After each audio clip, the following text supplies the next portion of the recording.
नमस्कार, जोहार, आदाब। क्लीन न्यूज झारखंड में आप सभी श्रोताओं का स्वागत है। तो चलिए जानते हैं खबर को विस्तार से। हजारीबाग में 18 लाख का अवैध कोयला जब्त, 13 गाड़ियां सहित 12 लोगों को किया गया गिरफ्तार।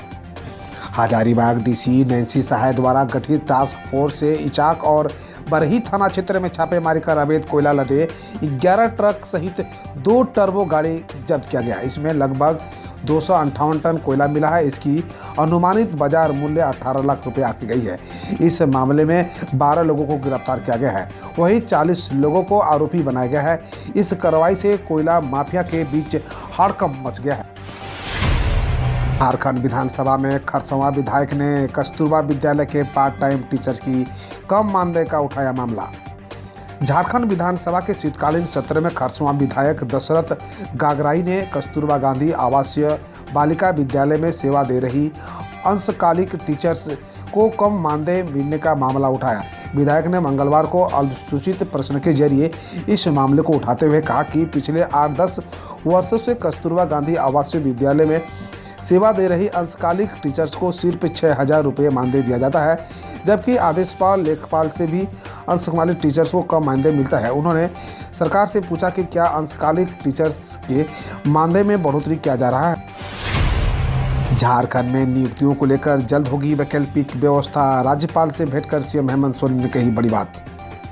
1932 के खतियान आधारित नियोजित नीति और ओबीसी सहित अन्य वर्गों की आरक्षण सीमा को बढ़ाने संबंधी बिल को केंद्र सरकार को भेजने के आग्रह को लेकर सीएम हेमंत सोरेन के नेतृत्व में एक सर्वदलीय प्रतिनिधिमंडल राज्यपाल रमेश बैस से मुलाकात किया। हालांकि इस प्रतिनिधिमंडल में बीजेपी शामिल नहीं हुई। मुलाकात के बाद पत्रकारों से बात करते हुए सीएम ने कहा कि एक साजिश के तहत राज्य के मूलवासी, आदिवासी, अल्पसंख्यक और पिछड़े वर्गों के अधिकारों को छीना जा रहा है, जिसे सरकार किसी कीमत पर विरोधियों की साजिश को पूरा होने नहीं देगी। उन्होंने कहा कि जल्द ही सरकार राज्य में नियुक्तियों को लेकर वैकल्पिक व्यवस्था करने पर विचार कर रही है। जल्द ही इसका सकारात्मक परिणाम सामने आएगा।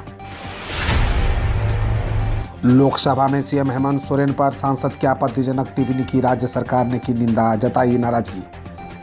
लोकसभा के शीतकालीन सत्र के दौरान झारखंड के एक सांसद द्वारा झारखंड के सीएम हेमंत सोरेन के संदर्भ में आपत्तिजनक टिप्पणी की गई। राज्य सरकार ने इसकी कड़ी निंदा की है और इसे लेकर नाराजगी जताई है। ट्वीट पर राज्य सरकार की ओर से कहा गया कि सियासी मतभेद के बावजूद संवाद में गरिमा रखनी चाहिए। एक सांसद से ऐसी आपत्तिजनक टिप्पणी की अपेक्षा नहीं की जा सकती। हालांकि संसदीय रिकॉर्ड से आपत्तिजनक टिप्पणियों को हटा दिया गया है। इधर सीएम हेमंत सोरेन पर सांसद की आपत्तिजनक टिप्पणी की विधायक प्रदीप यादव ने भी निंदा की है। बीजेपी विधायक बाबूलाल मरांडी ने नियोजित नीति 2032 खतियान और ओबीसी का आरक्षण पर कही बात। बीजेपी विधायक दल के नेता बाबूलाल मरांडी ने नियोजन नीति को लेकर हेमंत सोरेन सरकार पर हमला बोला। उन्होंने कहा कि नियमावली बनने के साथ ही हमने सरकार को चेताया था कि ये असंवैधानिक है और न्याय संगत नहीं है। अब तो हाईकोर्ट ने भी इस पर मुहर लगा दी है। उन्होंने राजभवन जाने की और सर्वदलीय विधायक बुलाए जाने को लेकर भी अपनी राय रखी। कोरोना के बाद झारखंड के सरकारी स्कूलों में बच्चों की उपस्थिति हुई कम, कई विद्यालय पारा शिक्षक के भरोसे। झारखंड के सरकारी स्कूलों में शिक्षा का अधिकार अधिनियम का पालन नहीं हो रहा है। शिक्षकों की कमी है, इसका खमियाजा दलित व आदिवासी बच्चों भुगत रहे हैं। कोरोना काल के बाद सरकारी स्कूलों में बच्चों की उपस्थिति में गिरावट आई है। बच्चे लिखना पढ़ना भूल गए हैं। ज्ञान विज्ञान समिति झारखंड के विद्यालय सर्वेक्षण 2022 की रिपोर्ट में इसका खुलासा हुआ है। स्कूल में भूल नामक इस सर्वे में पाया गया है कि झारखंड की स्कूल शिक्षा संकट में है। 1/3 प्राथमिक विद्यालयों में एक ही अध्यापक है। अंबा प्रसाद बोली, झारखंड में होने वाले आगामी सभी नियुक्तियों में युवाओं को मिले 5 साल की छूट। बड़कागांव विधायक अंबा प्रसाद ने राज्य में होने वाली सभी नियुक्तियों में अधिकतम आयु सीमा में 5 साल की छूट होने की मांग सरकार से की है। उन्होंने मंगलवार को विधानसभा में भाग लेते हुए सरकार का ध्यान इस ओर आकृष्ट करते हुए कहा कि कोरोना महामारी और उसके पूर्व के वर्षों में राज्य में नियुक्तियां थम गई थी। वर्षों से नियुक्तियों के विज्ञापन प्रकाशित नहीं होने या अन्य कारणों से कई नियुक्तियां रुक गई थी।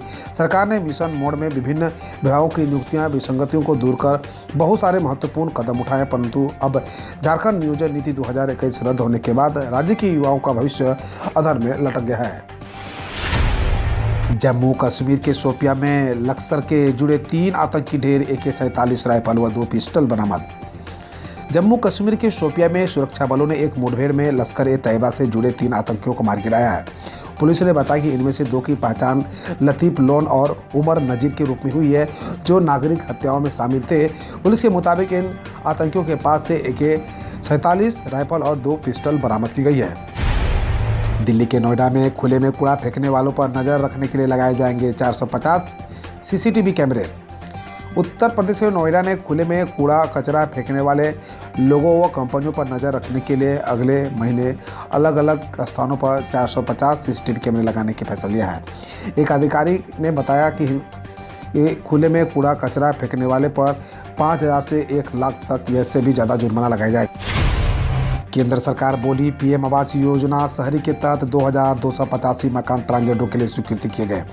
केंद्र सरकार ने राज्यसभा में बताया कि प्रधानमंत्री आवास योजना शहरी के तहत अब तक ट्रांसजेंडरों के लिए 2,285 घरों को मंजूरी दी गई है। आवासन और शहरी कार्य मंत्री कौशल किशोर ने कहा कि योजना के तहत 1 करोड़ 20 लाख स्वीकृति मामलों में से 65,50,000 बन चुके हैं या लाभार्थियों को आवंटित किए जा चुके हैं। BPSC PT में सभी प्रश्नों के लिए नेगेटिव मार्किंग लागू, मुख्य परीक्षा में भी संशोधन।